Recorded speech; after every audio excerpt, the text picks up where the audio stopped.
I am suing the defendant for a very embarrassing injury caused in my parts and for the medical expenses that I do not believe I should pay. Well, I think the court's intrigued. Ms. Milrod, tell us more. How do you know this man? He is my ex-boyfriend of a year and a half. Talk about this injury you say you sustained to your parts? Yes. My goodness, tell us more. It started off with, we've been dating for a year and a half. I live in Los Angeles, California, and he lives in San Francisco. Okay. Long distance, okay. Yes, so we've been doing long distance for a while. And I booked my flight to San Francisco to go see him, and I arrived at 5:30. He was supposed to be there at 6. Right. He showed up at 8 o'clock. 8 o'clock? Yes. And you said you landed at 5:30? Yes. And you stayed there and waited for him? Yep. Because he said he was on his way. So clearly he lied to me. Yeah, better you than me. Okay, so you finally...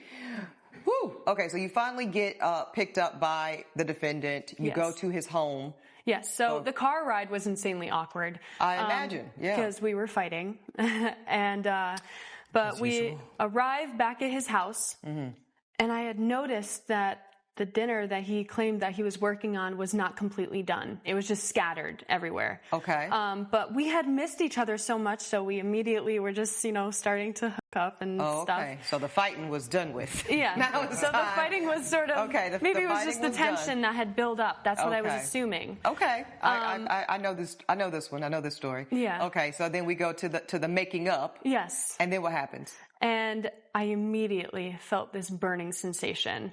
From the inside out. It was like the most horrible feeling you could ever feel.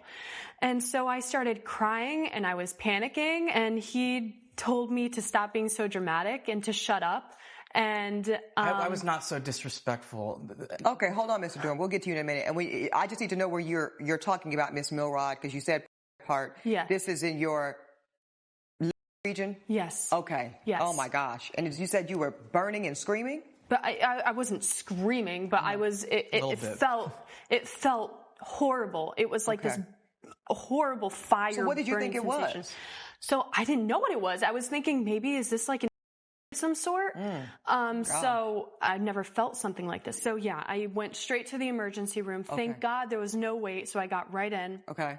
The doctors and nurses were also confused. They didn't really know what was going on. So they had suggested, okay, let's do a few tests, just make sure this is nothing that serious. And I didn't receive the results until the next day. Oh, wow. So you had to go to sleep with that anxiety. Exactly. Because I'm anxious just hearing this story. So I called him and I said, can you please come pick me up? I remember when he picked up my phone call, he sounded very groggy and he was very aggravated that I just had woke him up from his nap. Like it was such an inconvenience for him. He drove me back to his apartment. We got into a huge argument in the car. And so he started accusing me because I'm a model, I'm around a lot of guys, that I haven't, and broke up with me on the spot. So he ended the relationship. In the car. Back from the urgent care? Yes. Oh my God, ma'am. Okay, continue, please. So we arrived back at his apartment. Obviously there's a lot of tension, there's a lot going on.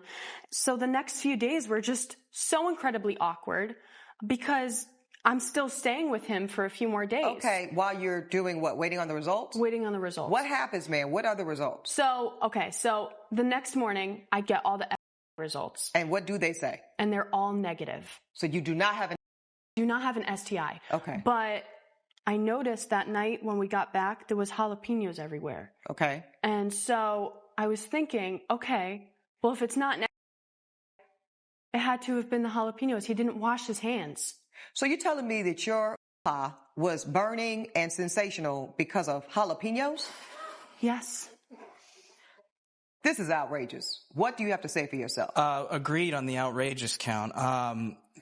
This is a personal issue, not a legal matter. I think it's a bit of silliness that we're even here. She spins a good yarn, I'll give her that. Okay. I don't know if I've heard that one before. Have you heard that one? I've never heard that Spins one. a good yarn. It's a Midwest expression. Oh, I got you. Yeah. I mean, I did the context clues, but... Okay. Everything follows a sequence. It opens with time. She's there at 5:30. He shows up at 8. And the interaction continues as if the gap carries no weight. In relationships, time reflects priority. When one person adjusts and the other person sets the pace, a dynamic forms where one accommodates and the other leads without accountability. Then you see the baseline that they operate from. They reunite after time apart, and then conflict shows up almost immediately. When tension appears this quickly, it's already built into how they engage with each other.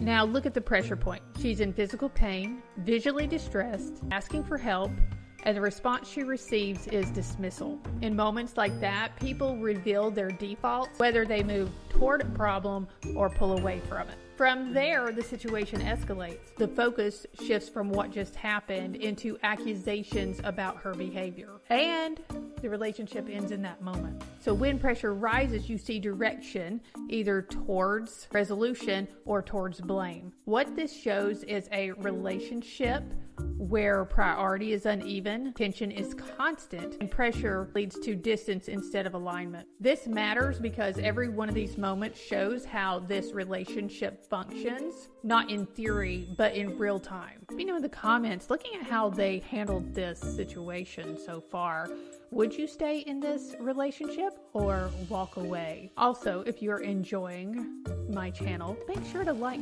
follow, and share. Let's get back. So you were dating this woman for over a year. Is it true that you kept her waiting at the airport for upwards of 3 hours? I had worked a 14-hour shift the night before. And okay, so that's a yes or no question, sir. I have a text here. So that's a yes or no question. Did you keep her waiting at the airport for hours? Regrettably, yes. Okay, so what text message do you want to show me, sir? She had asked me to prepare a dinner because I know... Okay, go ahead and give that to my bailiff. I guess I know a thing or two in the kitchen, so okay. she said, why don't you get some and cook us a nice meal? And... You know, I don't do anything halfway, so I was trying to make a nice meal for us, and I was underslept, and, you know, I did my best, but, you know, okay. I guess, so sue me, I was a little late to the airport. Oh, she did sue you. That's why we're in court today. Yeah. Okay, so I think you should do something romantic when I get here. Oh, yeah, like what? I don't know, maybe cook us a nice dinner. You say, okay, sure. And maybe get us a nice bottle of wine. You say, okay, I'll make you a nice dinner, and we'll have some nice drinks. Awesome. So that's fine, but that does not explain why she was waiting at the airport for 3 hours. Like I said, you know, life happens. I was underslept. Okay. And so you're not even going to try to make an excuse. Okay. I did my best. I was working a 14-hour shift. Okay. And so you do finally go get her. She comes back. Y'all are fighting. Fighting goes to making out and making.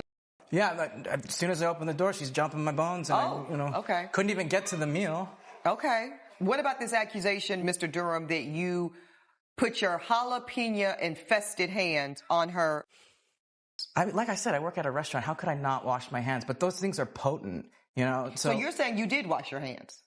Yeah, I wash my hands. I do it it's almost a religious ritual. I work in a restaurant. So you're saying that after you cut the condiments and the tomatoes and the veggies and the jalapenos, you washed your hands? With eucalyptus leaf soap.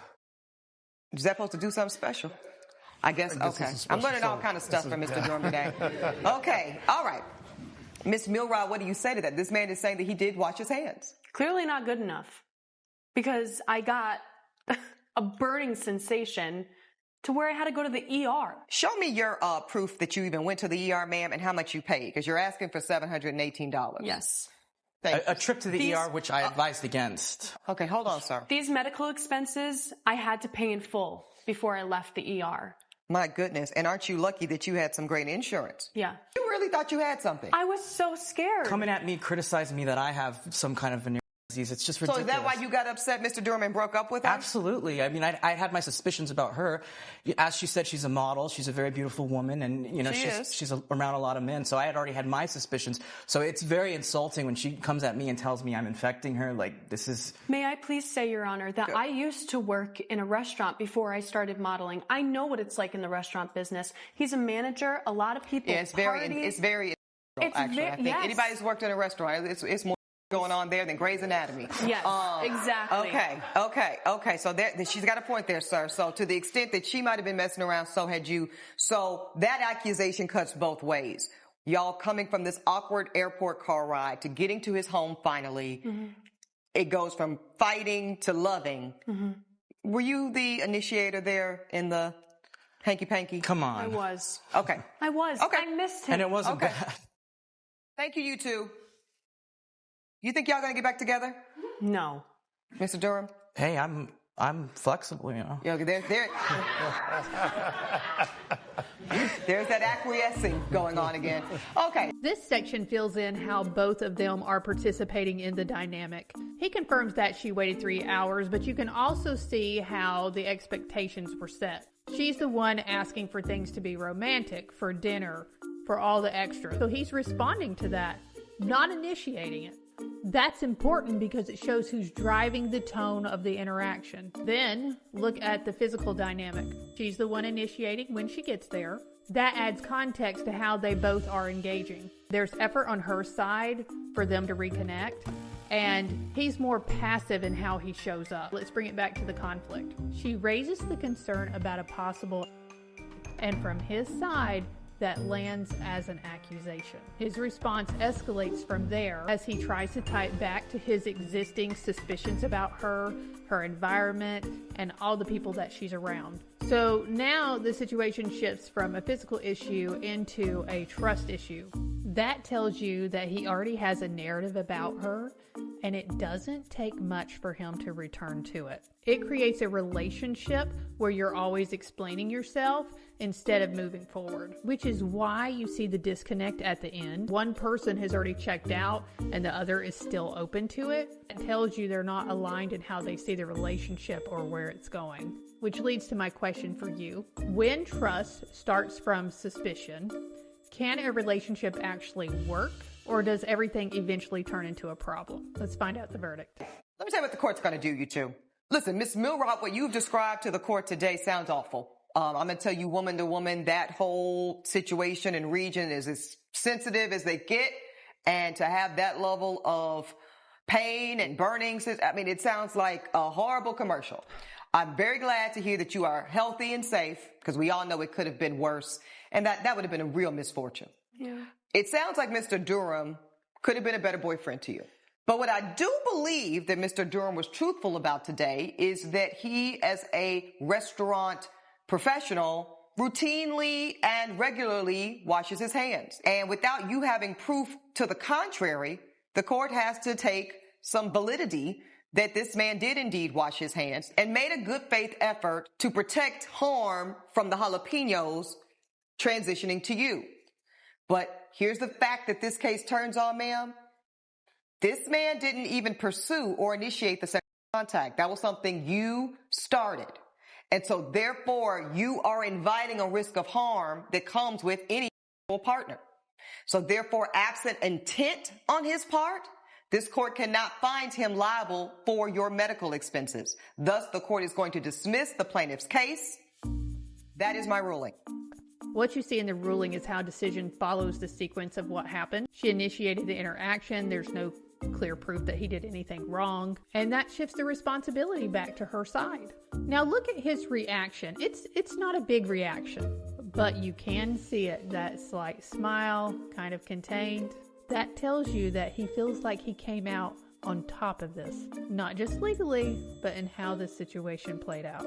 And that lines up with the pattern that you've been seeing the whole time. When things get tense, he leans into distance, dismissal, and then shifts it back onto her. And here, that approach holds. So the big takeaway today, the right relationship doesn't require you to overlook what's not working to keep it going. I would encourage you to strive for a relationship where issues can be brought up, taken seriously, and worked through without you turning on each other. That's it. Thank you to my fans. I love you. Let me know in the comments, at what point is a relationship not worth working through anymore?